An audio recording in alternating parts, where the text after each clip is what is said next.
Hello, everyone, and welcome to the fifth episode of the Transgender. Is it really the fifth episode? Have we It done is. 5 episodes This is of the this show? fifth episode. Damn. This is a show where me and the wonderful distracted elf talk about our lives as trans people and share stories and give advice. And on this week's agenda, we will be talking about relationships. Yes, indeed. Relationships. A thing everyone struggles with, regardless Yes. of transness or Yeah. not, and so on. It seemed like the right kind of topic for the very fifth-ular episode. It's a nice round number to discuss our nice round topic. Yeah, exactly. It's something that's been requested a whole bunch. Yeah, lots of people ask, and just so you know, we're not as prepared as Adam is when Adam gets into talking about this stuff. We're going in with blind. a much softer approach to scripting. Let's just put it that way. So you know, we're here to talk about that stuff for sure. So I think first things first, like let's establish our own situations. Yeah, absolutely. And talk about sort of that stuff. Mhm. So I guess you start talk to us about your relationship and where you're at. So currently I am in a long-term monogamous long-distance relationship. Me and Sarah have been together for 6 years and 4 or 5 months.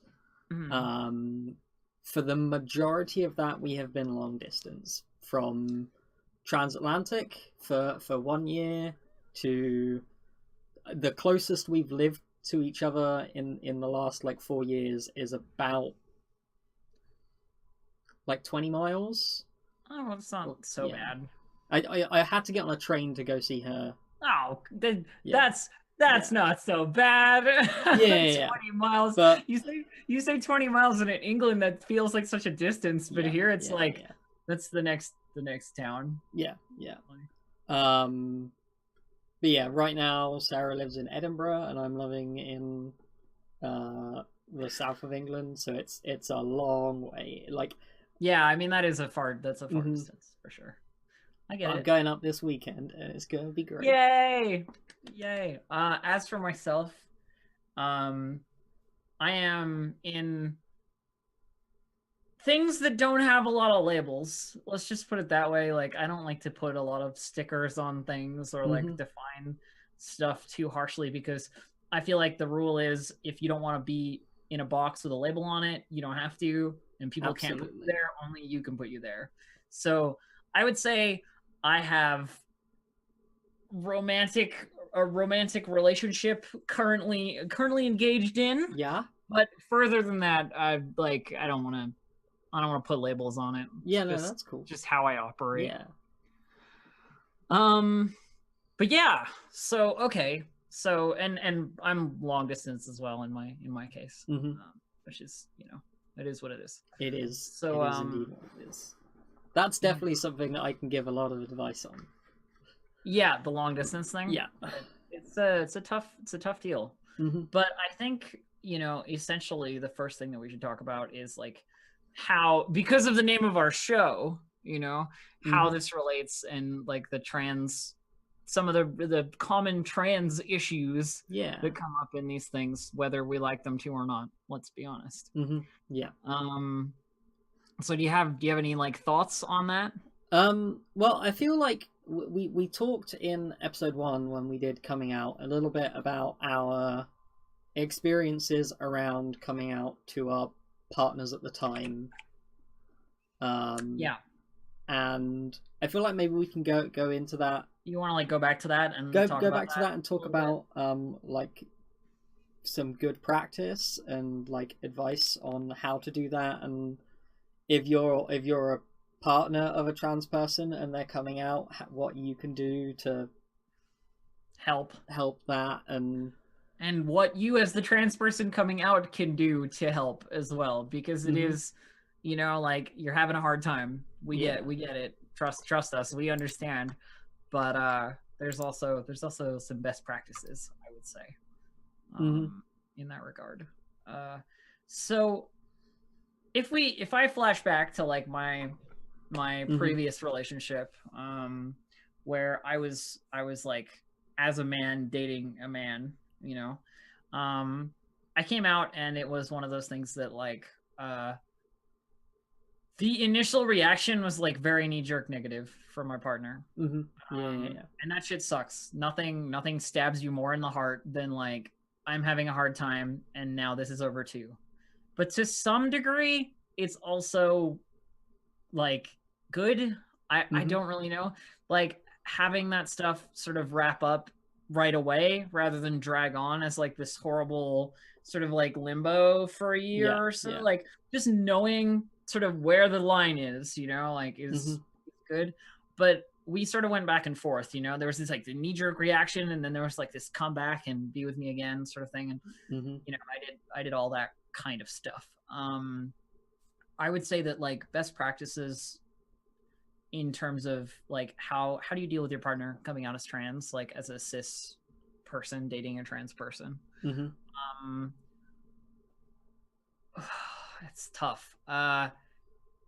Be patient to a certain degree and like try and understand like what is happening, but also be sure of your own, like keep yourself safe too, like as a person in a relationship with another person, right? Like if a thing is not going to work, maybe it's not the right time to get angry at a person when they're in like an emotional state, trying to be like honest with you and come out and like be that way sort of thing. But like, you know, I get it.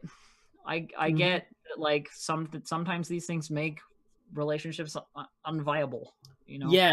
So the thing that I have in my head is that all relationships are agreements, right? And when you when a cis person and someone who thinks at the time they are cis get together, there is an agreement that, for example, I was a man in a relationship with a woman, and from Sarah's point of view, the agreement that we had made was that we were in a straight relationship, and that's what the relationship was. And me coming out and transitioning was changing that agreement. And I think no relationship is going to survive a coming out in that way and stay exactly the same. It 100% has to change. Yeah, I mean, the nature of it will change to some degree. Like things evolve, right? And it's kind of like, while it's not an explicit agreement necessarily when you enter a relationship that it is that way, that is a thing that you expect may not change. You know what I mean? And when it does, that can be difficult. I was gonna say something here, but now I'm like blanking on exactly what it was.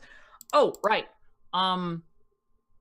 We've said this stuff about like, hey, these things can be hard and these things can be tough, but if you're a person in a relationship with someone who's come out as trans and you want to support them and you want to be there for them and like you know, keep going, so to speak, and try and figure that stuff out together, which is really helpful. Having someone in your corner is like relentlessly helpful. That's all you have to do. Like, be in their corner, like support them in their decisions with that kind of thing. Like be, you know, make your best effort with pronouns, you know, when things change and you're used to something else, and you make your best effort and you try really hard and you keep trying really hard even when you fail, you know. It's about support, right? Like it's about being there and, you know, using the right name and understanding the social difference this is going to have for that person and all these kinds of things. And trans people, be patient with your partner who's trying to help you. Be so patient. Oh my God, please. Yeah.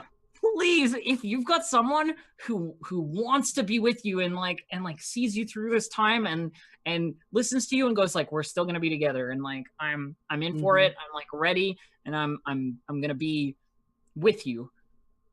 Don't jump down their throat every time they make a mistake in that first 2 weeks or whatever. Oh you know, God.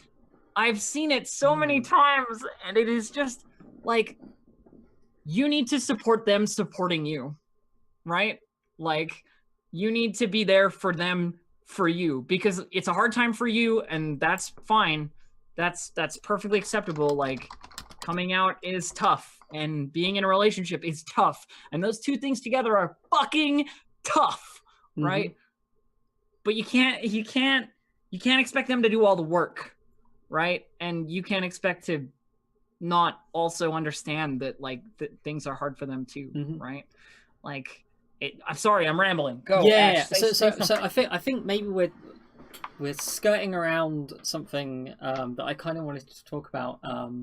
Which is sexuality, and how.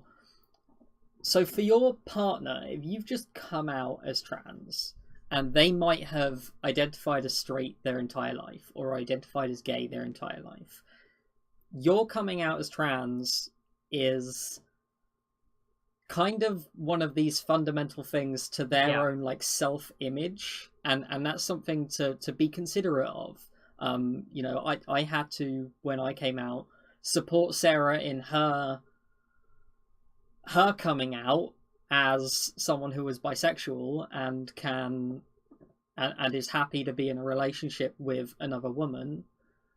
But it's equally possible that when you come out to your partner, that they're going to say, "But I'm not interested in." I mean in women, and that was my situation. Like, yeah. My partner was like, "I'm into men.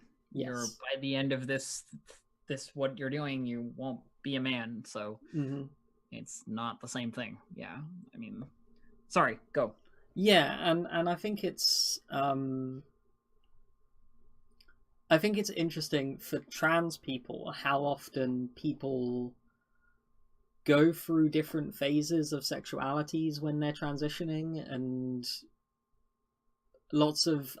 I've found that lots of trans people start out being, this is the sexuality I identified with my entire life, and then maybe I'm this, and maybe I'm that, and maybe I'm somewhere in between, and this crazy like hodgepodge of madness in your head as you're trying to work out not just what your gender is, but what genders you're attracted to. It's kind of weird. Yeah, I mean, when I started transitioning, and when I like got deeper into that, so to speak, beforehand I was quite sure that I was quote unquote gay or straight, as I would be now. But that's just not the case. It's just not the case. Like, I had convinced myself of those things, you know what I mean? When I cared about like the binary selections that I had, sort of thing. But in learning more and learning further, I have gone to this place where, again, like, I just don't put labels on anything. Yeah, that's fair. Not at all. Yeah. So yeah, I think it's important. It can be tough. Yeah, giving yourself space to work that out, and giving your partner space to work that out. I realize that we've been talking in a very monocentric point of view, but I don't have any experience outside of I have no experience as a person in I don't like multiple partners situation. I've never been that person. No. So I can't really talk about it, sadly. Yes. As much as I'd want to. So what I think what I think I was trying to get at is, it's important for both of you to give yourself, all of your partners, to give the relationship space to breathe and to change, right? Like, to go through that chrysalis of like whatever it is going to be after this, whether that's nothing or something different, but it will be different. Like, it can't be the same, basically. These are big solid points of dramatic change. Yeah. Right. In a person's life. Oh, and there's one other thing I wanted to say about like sexualities. Don't use it as a bludgeon for your partner. This is something I did. Do not do this. I am a terrible human being. I'm just going to preface that before I tell you what I did. When I came out and Sarah was having trouble like working out if she wanted to stay in the relationship, I was like, but you're bi, like you've told me you're bi, is that not a thing you're like okay with? Yeah. And don't do that. Don't ever do that. It's so terrible. Don't like bludgeon your partner with their own sexuality.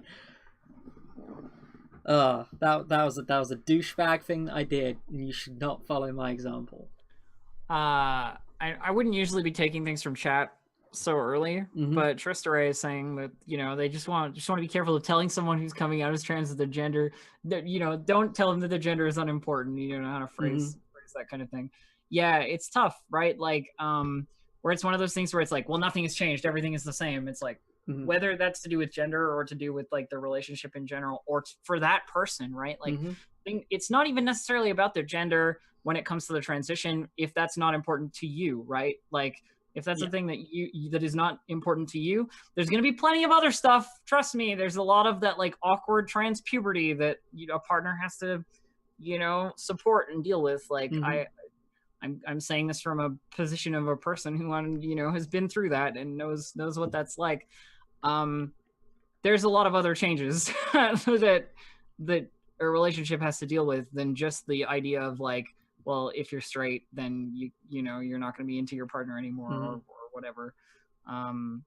It's a tough time. It's a large change. It's like, how do I phrase this in like a more eloquent way? I feel like I'm talking around in circles. Here's a question, Ash. Yeah. Taking the conversation and moving it into a different what do you call it? Frame. Because we'll come back to this stuff when people want to ask questions at the end, because that's what we do. Dating and being trans. Yeah. Fun topic, and I want your opinion on this. Yeah. Do you out yourself? It's a very good question. Right? There's so many factors in that. I'll preface in that I have not actively You've not had that situation, like had to date since coming out. Yeah. But it's something that I've had many an intellectual conversation. I think intellectual at least. Okay. I would say, depending on where I'm like looking. Hang on. Go on, dog. Go on. Leave. Be gone. The dog. What am I trying to say? I don't know. Yes and no. Sometimes I would, sometimes I wouldn't. And I think at the end of the day, it comes down to whether or not I am interested in having sex with that person. That makes sense to me. Because I have not had surgery, and the person I'm like wanting to do the sex with deserves to know everything that's going on, like the sex in the down there region. Sure. But also, I feel like it's a very crucial part of my identity, and I feel like if someone didn't know that I was trans, they wouldn't be getting 100% of like who I am. Oh, I totally agree. Yeah. Yeah, I totally agree with you on that. I'm of the opinion that like I'm the kind of person who, if I were to start dating someone, I would make sure that they knew I was trans. You know what I mean? Like, yeah. Because first of all, I wear it on my sleeve all the time, so eventually it's gonna come out regardless of you know, whether I sit you down and fucking tell you to your face like up front or not. It's gonna come out. Yeah. And I'd rather it come out on the terms that I want it to. you know, and that you not be I find surprised by half it the or what have time, you, because guess what? There's still places where that's legal. It's legally defensible to hurt you because you were surprised. Yeah, yeah. I'm just scary, saying. real I'm just scary, real saying. fucking scary. If you're in a place where that is legal, just be very careful. There are parts of the U.S. where the trans panic defense is still a thing people try and do. Yep. Yeah. All right, what else we got? Hit us up with the hard hitting relationship stuff, Ash. I would hope I have more ideas. I would hope so too, certainly. Here's a question. Damn it. Yeah, go ahead. If you are the cis, you know, member of a trans, you know, relationship, so to speak. Yeah. How do you deal with the like awkward, you know, like transitionary stages of the relationship? Like, how do you deal with your partner going through puberty? Yeah, basically. Like, what would you say is like the best method for supporting someone going through that like really difficult portion of the? For a lot of it, I think, remember how difficult it was for you when you were having like actual puberty, and you, because from an emotional standpoint, especially from our experience for people who are transitioning from male to female and going on estrogen and all of that, it is a profound emotional like journey that cis women did when they were 11 to 16 or whatever, and we're trying to deal with in our 20s and 30s. And like give people space when they're having like emotional breakdowns and shit, because this is gonna happen.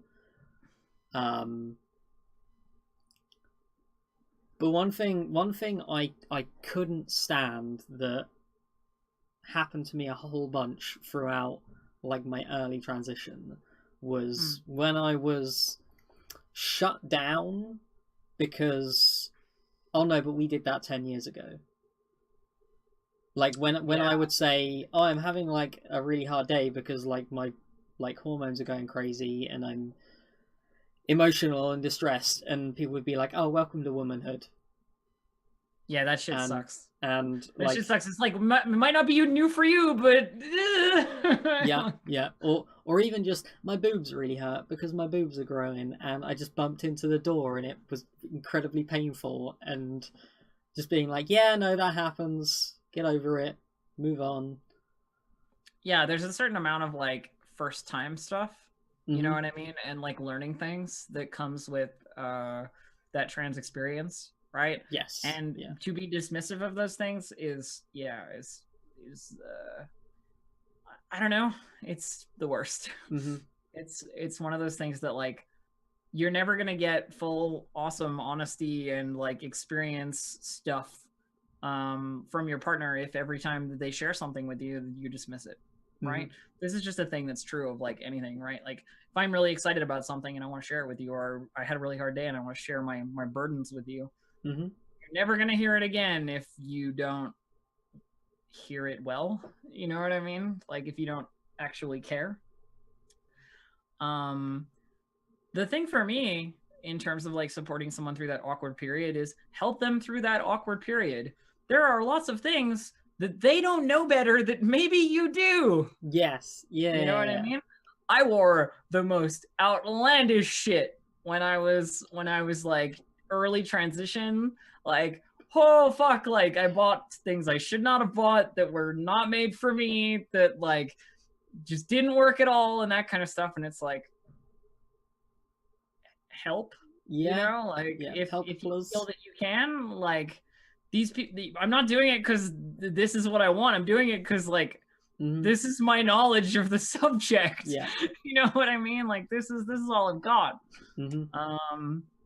It's those things like I think for trans women, the things that we just straight up don't learn when you're a male teenager, like eyebrow maintenance and how do you paint your nails without getting nail polish all the fuck over your fingers, and how do I shave my legs without ending up with gashes everywhere, like that kind of shit. Like, help. I mean, there's just like a lot, and even if we're talking about like a male partner, you know, if we're talking about like a like you or me with a male partner, you know what I mean?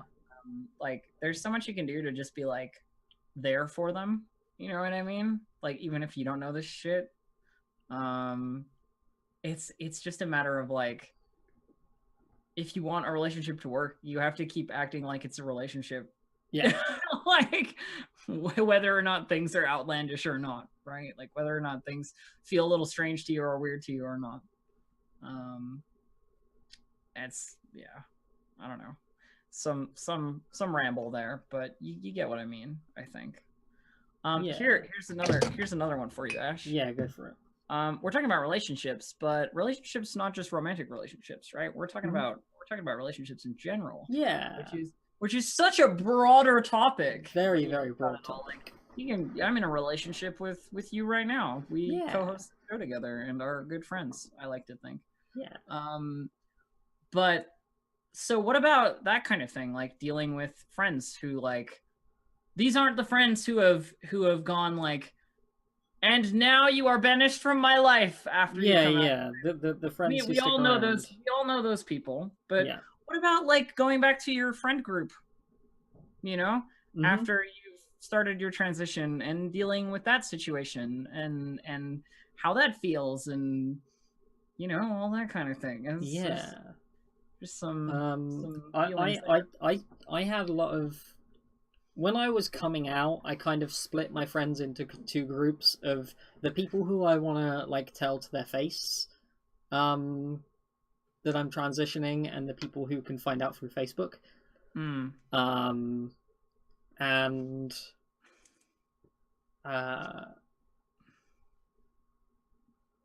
it's tough to know sometimes if you want to make the time, because we talked about how every single like coming out experience is, every time you have to come out to someone is like emotionally exhausting. It's emotional labor. Yeah. And you don't always want to have to do that for like every single, which is why every single relationship you have. The big Facebook post is a great, you know. But yeah, I think that like your closest friends probably do not deserve, because people don't really deserve anything in relationships. It's not how relationships are meant to work. But like, you want to put in the time for your closest friends, right? Yeah, like, so like, and they're gonna be the people who in most of your life are gonna be fighting in your corner. You're gonna find that there are a handful of people who are 100% behind you no matter what you do, and will literally fight dragons to protect you, that kind of shit. But I think the same advice applies to like romantic relationships, in that like, if they need space, give them space, and if so you're probably gonna have, it's not going to work, don't force it. Yeah. I mean, is the other thing that like comes into my head a lot. I definitely had one friend who, for me at least, I considered my best friend. Like, she was up there, my best friend. It was when Sarah was in the States, so I didn't really have like a local emotional support network. And she was the person I went to and be like, I need to vent, I need to go shopping, I need to like talk about crap. And then she moved away, and like, I still have like the emotional trauma of realizing she never wanted to talk to me again. And that kind of thing is rough. Yeah, I don't know where I'm going with this. I'm rambling now. I mean, what it is it's just like that navigating of human relationships, right? Like, yeah, if you're trans and you're going through this big change in your life, and like a lot of shit becomes a lot less important. Let me put it that way. At least I felt this way, but I'm maybe like a more callous person than some people when it comes to this emotional shit, because I had to do it or I'd die. Those were basically my options.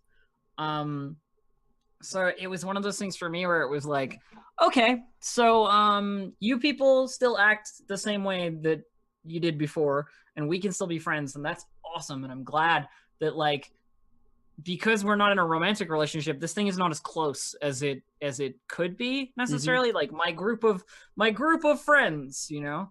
And so, like, if you wanted to, you could just say, nope, don't want to talk to you anymore, and leave. You know what I mean? We're not talking about my best friends. We're just talking about the group, so to speak, the collective. And it's like, okay, you're good, solid. Don't like hanging out with you anymore because you're an asshole. All right, gone. You know, like, oh, you guys wanted to hang out with them still? They're an asshole. You still like them? Okay, well, I guess I'll find some other stuff. You know, like, you can move on from these things. You don't have to, like, hold on to a bitter, like, angry situation or be uncomfortable at all. Like, if you don't like something, if you don't like where you are or who you're interacting with, don't. Yeah, don't. You know? It is completely okay for you to go and seek out people who are more like you and understand you. You know what I mean? Like, in the situation that you're in.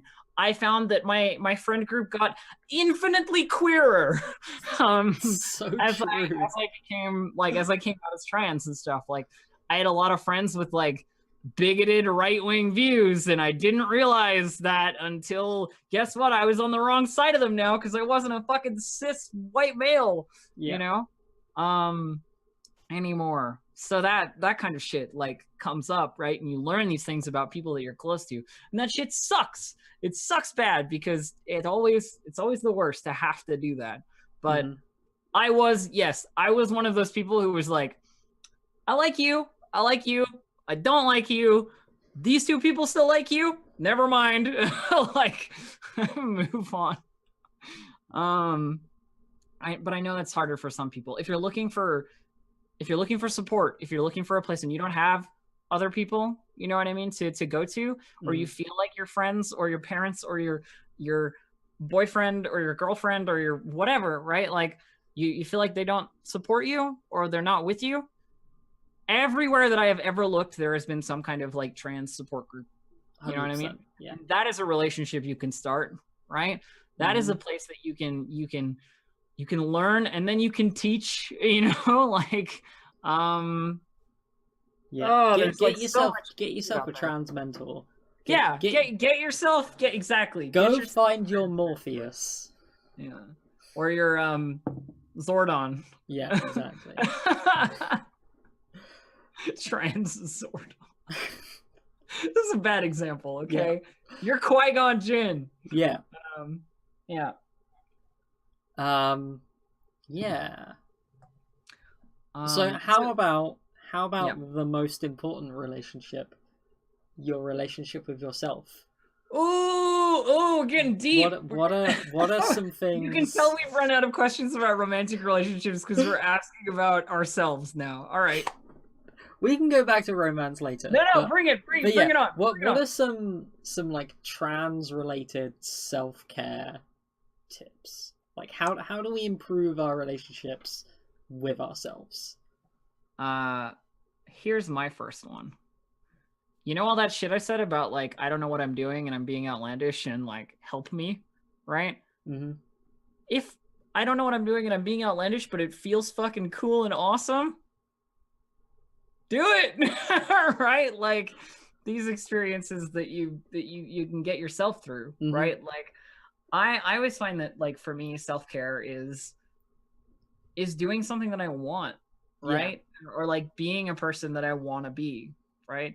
Lots of people say, like, you know, like, buy yourself some new clothes or drink something that you like, or talk to your best friend on Facebook or whatever, and like all these things that people talk about, like being the good things that they do, but everybody has their own stuff, right? And this is not even necessarily related to being trans, right? This is just like, how do we make our relationship with us a better relationship with us? And for me, the answer is cloaks and fantasy clothing and like things that make me feel like an epic wizard, you know, like that's the shit that makes me feel good, right? Like, you're such a glorious nerd, and I love it. I consume the fake feelings of characters that I create, and that makes me feel good, you know. Like, it is about searching for that thing that you like and doing it, right? And again, it's completely separate from the trans thing. But if you're dealing with trans specific problems, let's go back. I'll wind it back a little bit. If you're dealing with trans specific problems, we're talking about like shitty dysphoria, or like you don't feel that you're quote unquote like whatever you want to be, you know, or you want to change something about yourself, or you want to like you don't like your hair or whatever. Like, you can do something about that shit, right? You don't like your hair, change it. You know, like you feel like you look awful, take 1,000 selfies and find one good one, because I promise you there always is, and you'll feel better. I promise you. And if nothing works, if you're feeling shitty, if you can't get out of this like hole that you're in, and you just have a good cry if you need it, right? Like, that's the 100%. Thing. Like, emotions are real, you know, like, let that out and take a nap and hope you feel better when you wake up. That works for me. You know? I mean, it's one of those things that I tend to be very much one of those people who is like, say fuck it to feelings and tell emotions to get the hell out and jump into the sea. But yeah, sometimes you just need to like actually sit down and let yourself feel what you're feeling. Because that's like a real way to like identify what's like triggering. If it's dysphoria, like actually just sitting down and like feeling it is gonna let you work out what's doing it. And that's why I did this. Like, I was just like, I need to fucking like take control of a piece of my life, so I shaved off half of my head, and it worked. Like, it's one of those things. Sometimes you just need to like just do something different. You need to make a change, right? You need to do a thing that you wanted to do or whatever. Like, I still haven't got my ears pierced. I have to do that at some point. I've got naked ears, and I want to change that, but I have to like choose to do it. You know what I mean? And like go and do it. I don't know, shit like that. Like random shit. I think your relationship with yourself is predicated on like what you consider to be important, right? If what you consider is important is like painting miniatures, and that makes you feel good, and that quiets your mind, you know, and like puts you in the zone, do that shit. You know what I mean? If you really like going for walks around your neighborhood, do it. You know, like it's about that sim bar of like self-love, you know, like do the thing that makes you feel good about you. And make that part of your life. That's all. You know, with that stuff, that's really all I can. Okay, let's take it back to romantic relationships, because I remember that we said right at the start the thing we can both talk about is like long distance relationships. That's true. So what is the number one thing you think helps a long distance relationship work? Here are my quick and easy points, right? That I think help, right? I'm not saying that any relationship I necessarily have like works or is the best or whatever, right? But here's the things that I think are great. If you're thinking about someone, message them. You know what I mean? Even if it's just like, hi, I'm thinking about you. You know what I mean? Maybe not every day, maybe not all the time, but like if you haven't talked in a while, do it. You know, it's really nice. It's just a little like no pressure sort of high, you know. I'm not the kind of person who's like glued to messaging someone back and forth all day every day forever, because I just can't, right? Yeah. But that's really important to me, and it helps so much with the like, oh yeah, my cool important people, right? I like them. Take time to do things together, right? Whether it's just like sitting and watching Netflix like at the same time on voice chat or something. Yeah, no, that's something me and Sarah do. Or y'all playing some video games together, or whatever. Send mail, like snail mail, to each other. Yeah, like physical stuff. I'm really bad at this, but my partner is really good at this.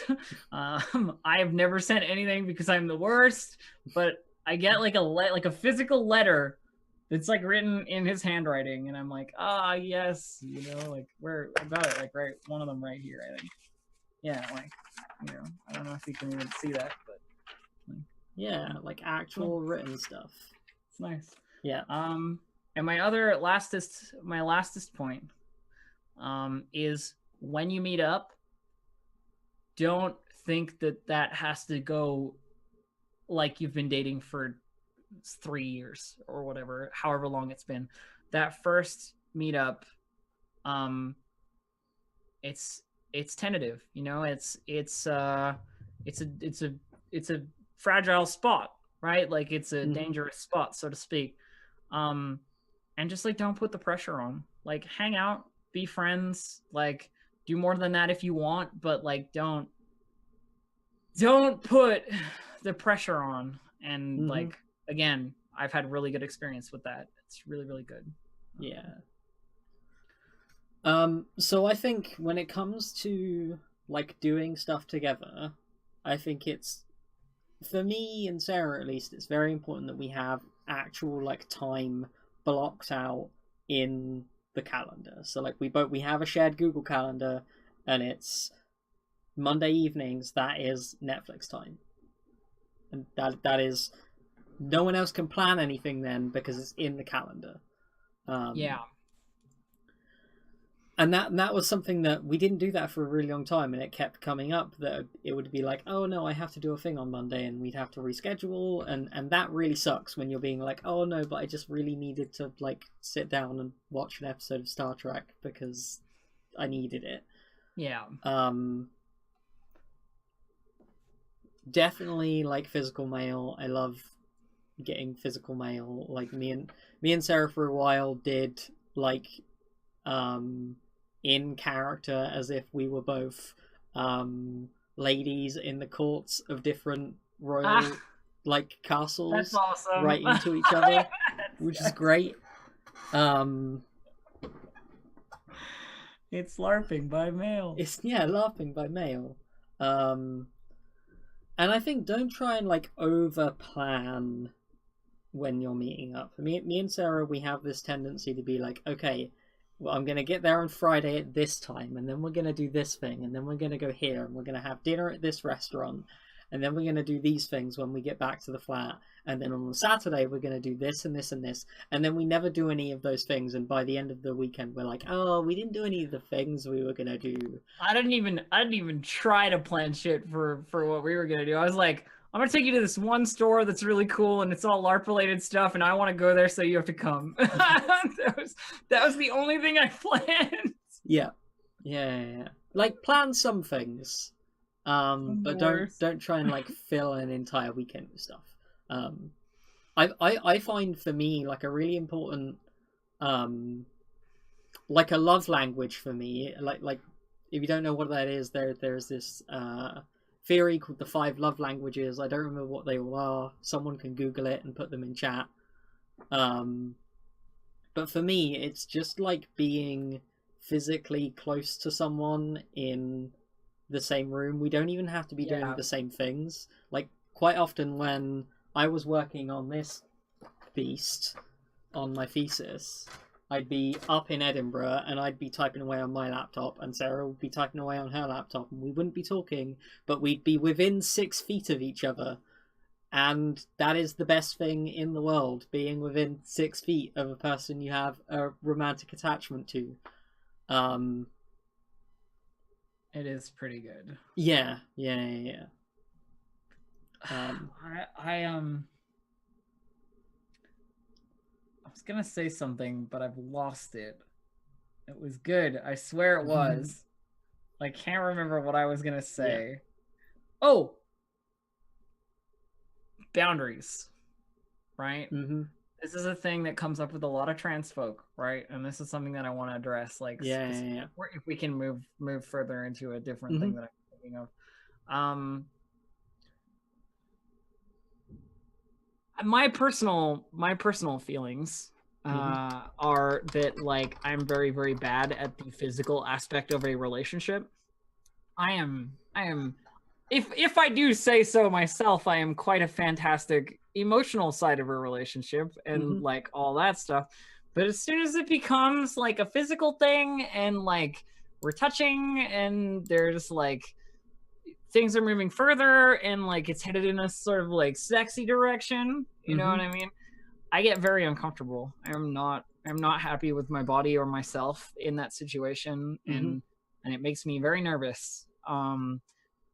And that is to do with like dysphoria and stuff, and like, you know, shitty aspects of arousal for a person with dysphoria and so on. You don't need to hear the details necessarily, but like, holy shit, if somebody is in that position, do not pressure them. Yeah. Right? I think good boundary setting is just a good skill to have in general. It's something I'm really freaking terrible at and need to get better at.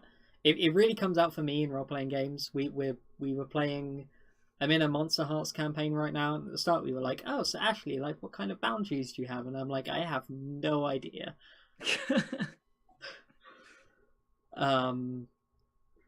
But yeah, I think especially for trans people, a lot of us have like specific hang-ups. Like, I don't like any of the like male-centered words for genitalia directed at me. I do not like the word dick. I don't like cock. I can't have any of it. I can't have those words used in the bedroom.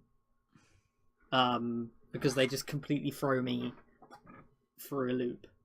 And that's the kind of thing you need to discuss with your partners, and if you're going to be having frankly sex, like, and openly. Yes.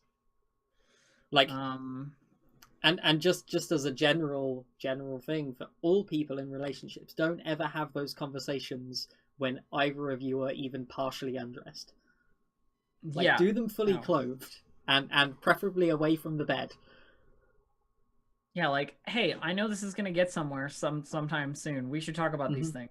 Let's have that talk, and then we can know what expectations are like while we move into this next phase, so to speak.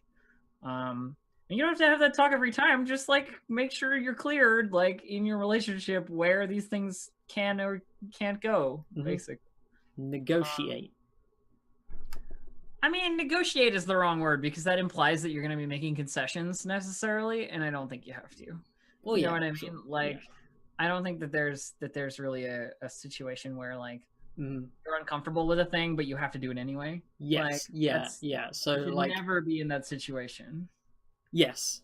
So I've been listening to the audiobook for More Than Two, A Practical Guide to Ethical Polyamory, which is a very good book, and everyone should read it, even if you're not interested in poly stuff, because there's a great amount of really good relationship advice in that book.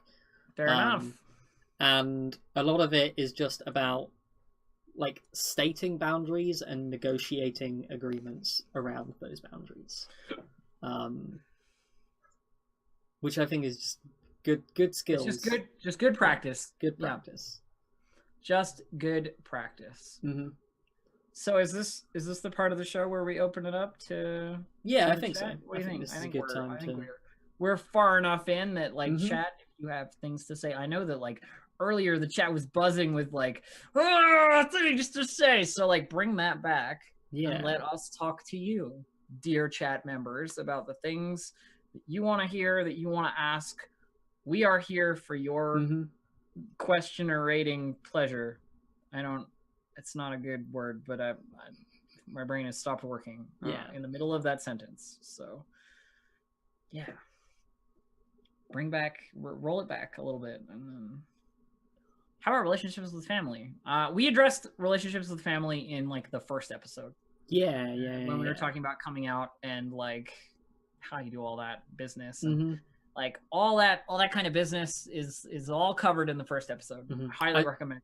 I think the one thing I would bring out of that is, at the end of the day, you don't owe your family anything. Yeah. Like, I mean, if they don't support you, they don't support you.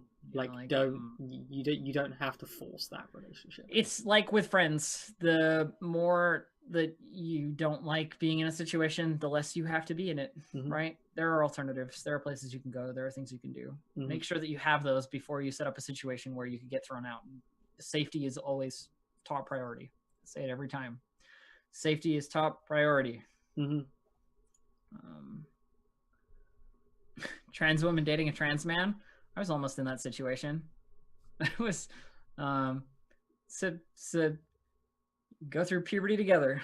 Good times. It's like a teenage relationship. I know a couple couples who are like that, and it's I know one couple where both of them, they were a man and a woman in a relationship who both transitioned at the same time.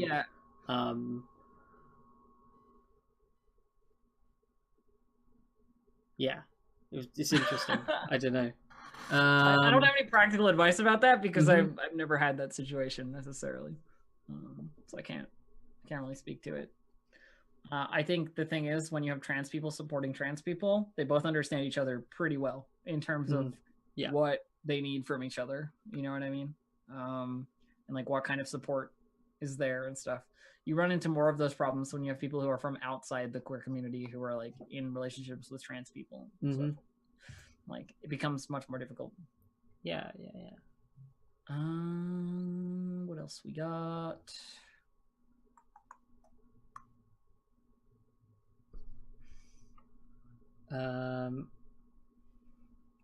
So not a relationship one, but I feel it's a relationship. Sure. Defying Claggerty. Hey, so I'm 16, trans and closeted, and afraid of how my mum would react. Really don't know what they think about LGBT stuff. It's a tough place to be in. You can always try and do the subtle, like, bringing up LGBT issues and seeing how they respond to it. So being like, oh, I saw that Australia legalized gay marriage. How do you feel about that?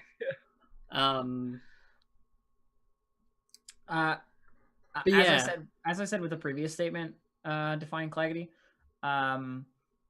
safety first. Safety first, 100%.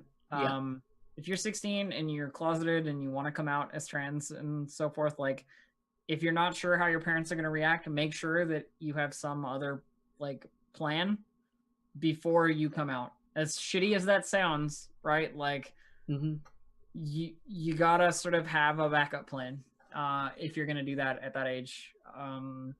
It's a tough time, and spending some time closeted sucks, right? But it's much better to do that and then be who you want to be later than it is to put yourself into a dangerous situation where you could like end up homeless or something. Like, you don't want to be there. Like, you don't want to be in that situation. Safety fucking first. I think it's if a really good piece of advice, I think, is to find a friend who is like gonna accept you, and then if you need to, and like have them there for the conversation with your mum, if that's a thing you want to do. Like, if you want having some support, having someone there who's gonna be like, no, this is okay, this is a thing that is happening, is really great. Good luck.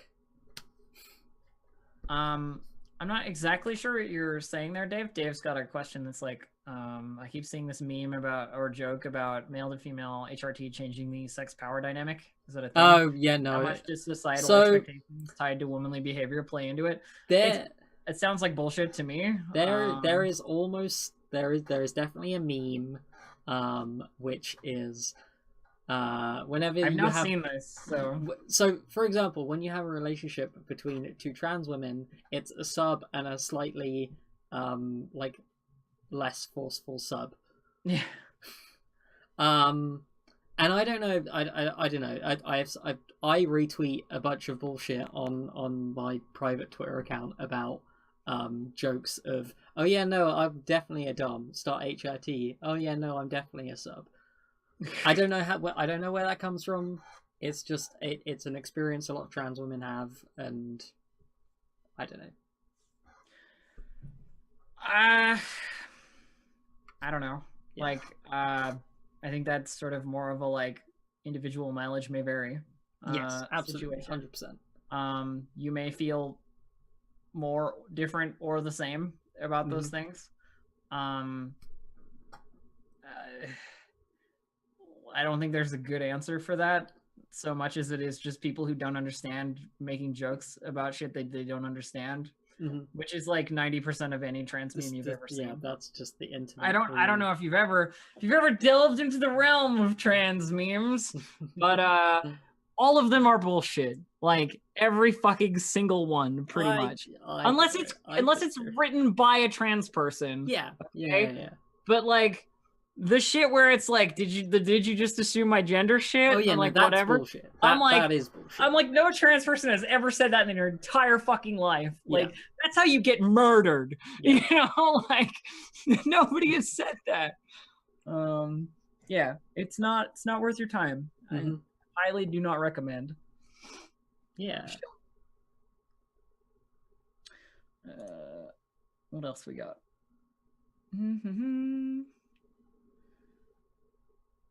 Meme about trans. Yeah, but it's probably written by a trans person, right? Like that's the for example, Elf, you're cute. No, you.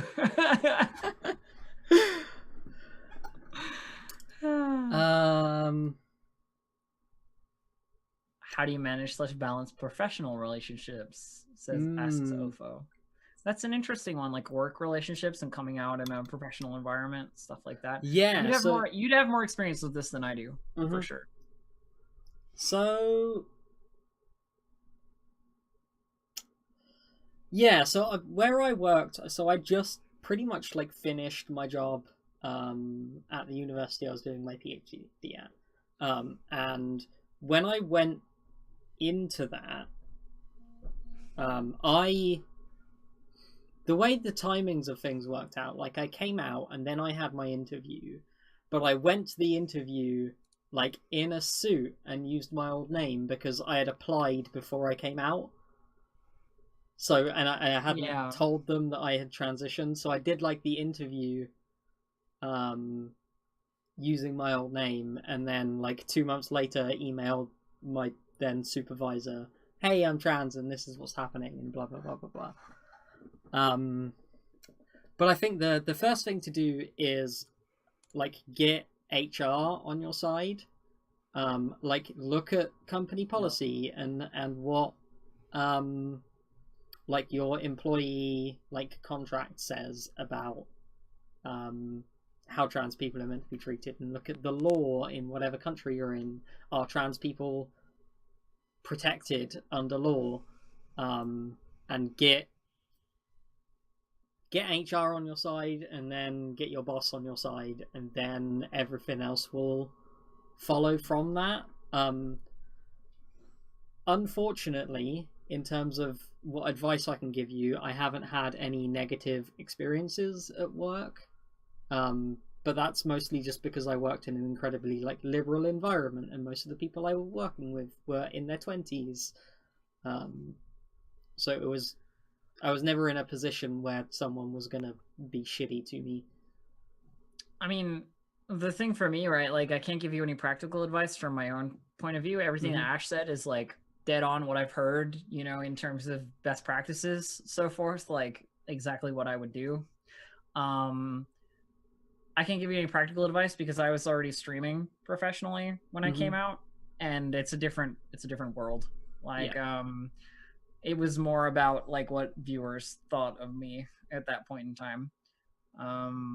which is a whole different thing, right? Like there's nothing I can do about that necessarily. There's no like you have to stay because the rules say. Like I can't, there's nothing I can do there. So like yeah, I was already doing the streaming thing by that time. So do we have any other questions on... Anybody got any more to say? We want to answer more questions. I have so much to say about things that I don't know what they are yet because you haven't told me them. People can be assholes everywhere. It's true. Yes. What matters is if the law will protect you. Yes, exactly. Come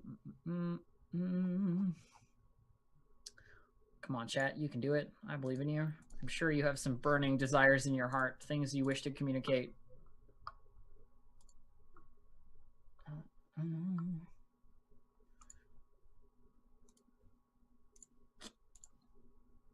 No, nothing yet. So there was a question in the chat from Sith Master way back, before we officially started the question section. Cool. Asking if things like veils and X cards are something that could work in relationships outside of like the tabletop sphere. And I don't know. I don't think the X card works. No. I don't know about veils because I'm not entirely. You can't fade to black on a relationship. Exactly. Yeah. But with the X card, I don't think it works because the X card explicitly says like you don't have to explain why this is the case or like whatever. And I feel like in a relationship to create these boundaries, there's a certain amount of why that has to be present. You know what I mean? Like explain to me so I don't make you feel bad. You know, like what is going on. That kind of thing. And sure, I'm sure it works in like a short-term situation where it's like, no, don't go there. But like saying no should be equally as good. You don't need like a special mechanism. Yeah. Because it's a different mechanic altogether.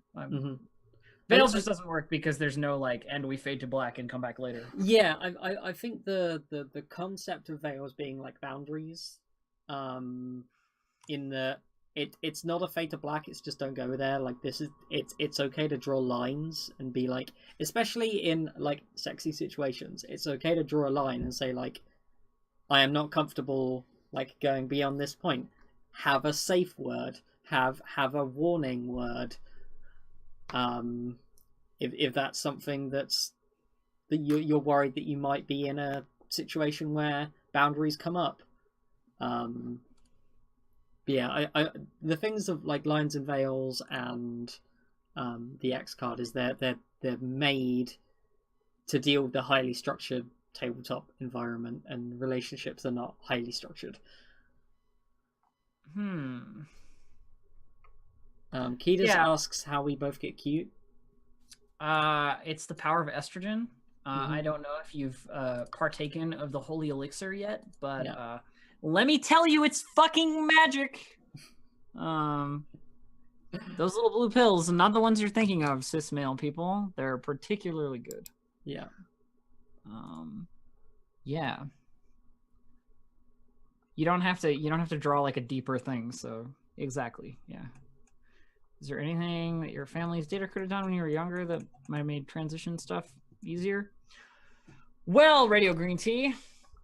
No, I don't think so. I think there were a couple of missteps that I deeply regret not pursuing further myself, but I think my parents were acting in my best interest as much as they knew how, all the time. Never could I criticize my parents in terms of the way that they approached any of this stuff, or my family in general, you know. My relationship with my family has always been very, very strong and like solid, and that's not necessarily typical of like the trans experience, and I'm sorry that it's not. And I wish I could like loan you my parents, you know what I mean? They're fantastic and lovely. We had a couple of missteps where it was like I brought up trans stuff and they were like, that's really, you know, it's gonna be a hard like road, and that scared me enough to make me wait. Which I shouldn't have let it do, you know what I mean? And that's probably my only regret. Yeah, but you've got to have that like journey yourself. You do. You have to have that journey yourself. You can't go there like with someone holding your hand necessarily. You have to get there on your own. So Shannon asks how to do going to support groups for the first time. Support groups are... Oh, sorry. Go ahead, Ash. Specifically when going alone, because my advice was going to be go with a friend. Yeah. Yeah, so I've only ever been to one like support group meeting, and I went with a friend. But I think the thing to remember is like everyone there is going through similar shit to what you're going through, and they're there to like help each other out. Like don't feel like you need to dress up or perform in any way. Just go and be yourself, which is really fucking cliche, but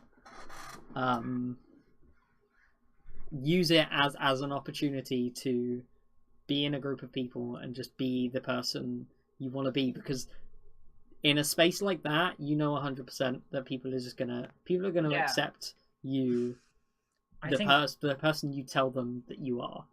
I think the thing I was gonna say, right, like, is the great thing about a support group in general, and I understand the social anxiety of like not wanting to go or like feeling nervous or whatever, but the great thing about a support group is in the name. Support. They're there to help. They want to help. The point of the group is that we all help each other and deal with these situations, right? Like, it is the kind of group of people that, yes, it is intimidating, to go and meet new people. I understand, I really do. I'm the kind of person who gets anxious about meeting new people all the time. I'm terribly socially anxious in real life, like in person. But this is the group of people that like they want to help you out. They want to be your friends. Like, they want to make your time easier. Like, that's what support groups are for. Experiencing these things like together, not alone. So I think it's a matter of just like going. Just go. Like, yeah.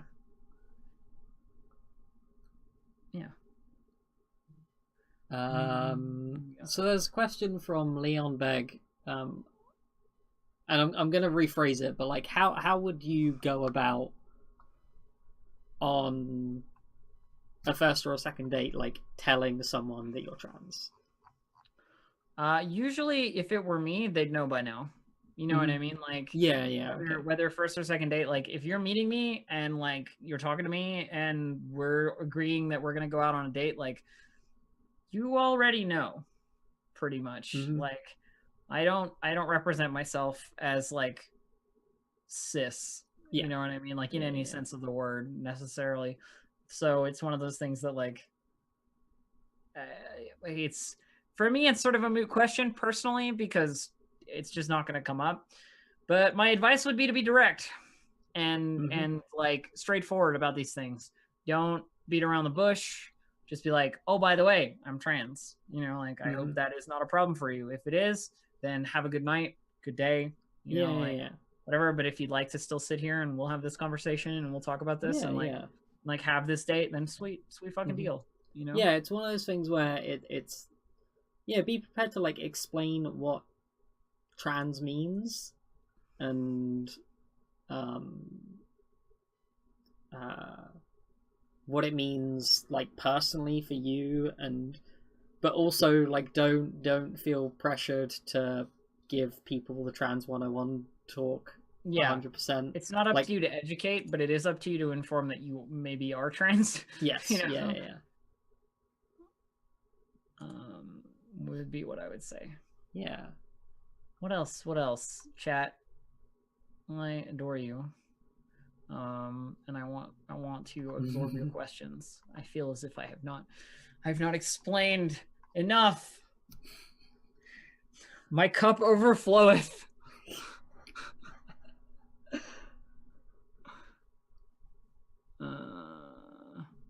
Keep them away from your family. I have not had to deal with Zeratech. I've never had to deal with any problematic family members of partners. I definitely had like a dad that really didn't like me of an old girlfriend of mine a long time ago, but that's just like the global experience. That has nothing to do with transness necessarily. Yeah.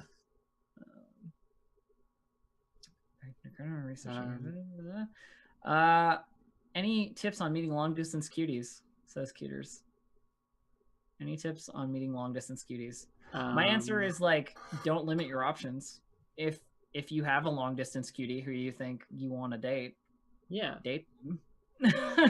Like, is sort of my answer. All these people in chat who are super cool and awesome and badass or whatever, maybe you really click with one of them, and then you get talking privately, and then it's like, oh man, I click with you even more, and bam, long distance security done. Of meeting up. Oh, with you mean meeting up with them? Oh, see, here's me giving the wrong advice. Okay, so here's a thing. When you're meeting up with your long distance cutie for the first time, you don't need to have sex with them. No.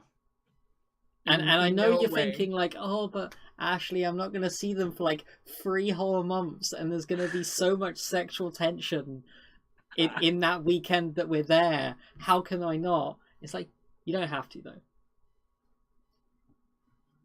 Like, just have a fun weekend and go to the movies and do non-sexy stuff. I think also for me, at least in my experience, it was really, really helpful to be in a neutral territory. Mm-hmm. You know what I mean? Like, I don't want to go over to your house when I come and visit the town you live in. I wanna go somewhere else. Yeah. You know what I mean? And like hang out for a bit before I maybe go to your house after. Yeah, you know no, what that's good. But like, it's really intimidating to be on the back foot in a strange city, right? Like, that kind of stuff can be difficult. And I think, you know, having that sort of neutral territory is like way better. Mm-hmm. Yeah, like book your own hotel room. Like, if that's something you can afford to do, like get an Airbnb or something like that. You don't have to stay with the person you're visiting. It's nice to, but you don't have to. But you really don't have to. Yeah, your long distance cutie doesn't have to sleep in the same bed as you. You know what I mean? Mm-hmm. Like, especially not that first time, because like, as much as you've been dating for 3 years, there's that awkward first physical contact stuff, and like, it gets tricky. Mm-hmm. It's a minefield to navigate, certainly. Yeah.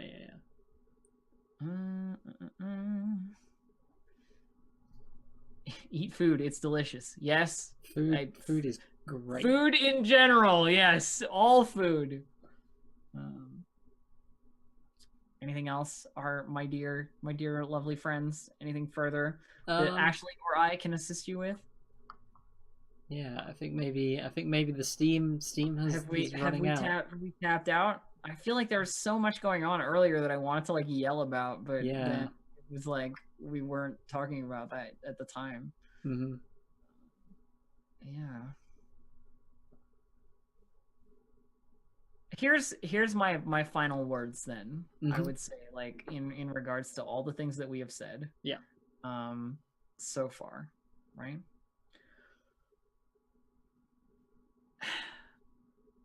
Relationships are weird and hard all the time, no matter what. Doesn't matter, trans, cis, straight, gay, many partners, one partner. You know, like, relationships are weird and hard, and every relationship is an individual, like, little microcosm of its own things, right? Mm-hmm. No advice will fit into all relationships. No relationship will fit into a cookie cutter shape. Like, almost never, right? Be kind to each other, understand each other, and support each other. These are the things you need to do. If you can do those things, you can make it work, in my opinion. Mm-hmm. And if you can't, then something's wrong, you know, and you can figure that out, or you can let it be over, basically. I don't know. I think that's sort of the last thing I gotta say on that point. Yeah, I think to steal a metaphor from Molten 2, your life is a garden, and all of your relationships are the plants that you put in that garden. You might have a great big oak tree in the middle of your garden, which is your like lifelong partner, which requires very specific care and needs, and it's important to make sure that you're tending to everything. Like, some of your relationships only need a tiny little bit. You might have a friend who you see once a year, and when you see them, everything clicks and it's amazing, and then you don't talk to them much, and that's okay. That some relationships look like that. And you might have other people who you talk to every single day, and you're always messaging, and you know, different relationships look like different things, and it's just like identify what the needs of your relationships are, and like tend to them, and let them grow. And if a relationship isn't giving you what you need, if it's an ugly flower and you don't want it in your garden anymore, it's okay to like dig it up and throw it away. Yep. Yeah. These things are not all things you have to cling on to forever, right? Like, some things have a natural end. Yeah. Like this show, which is now. Segue. Ah, yes, segue. Nailed it. Fucking wha-bam. Great. All right. Do you want to do your shout outs, Elf? Yeah, all right, I'll do mine first. Hello, everyone. Navigating you through this garden of emotional content today, you have myself, Distracted Elf. You can find me at twitch.tv/DistractedElf, or on Twitter @DistractedElf, where I ramble about other stuff and some more of this stuff, I guess. I talk about lots of things. Hit me up on those places. Yeah. Ash? Yeah. I'm Ashley. This is my channel. You can follow me right here using the button that's over in that direction. You should do that, and then find out when I'm doing other stuff, like playing video games and talking about RPGs, and at some point I'm gonna have another tabletop show on this channel. I don't know. And you can follow me on Twitter at Ashley_Nova_, where you mostly have been talking about science recently, and I'm going to be live tweeting the SpaceX launch. So come and, because hopefully that's going to happen, and I think it's going to blow up. You look really excited about it blowing up, though. It's going to blow up. It's going to be the best fireworks show of the year. Oh, God. Anyway. This has been the Transagenda, and we will have another show soon. 2 weeks from now? 2 weeks. We're doing 2 weeks from now? Yeah. This has been our bi-weekly show about trans things. Yes. Enjoy it. Cool. We'll come back and talk about more stuff eventually. Wicked. Okay. Bye, everyone. Bye.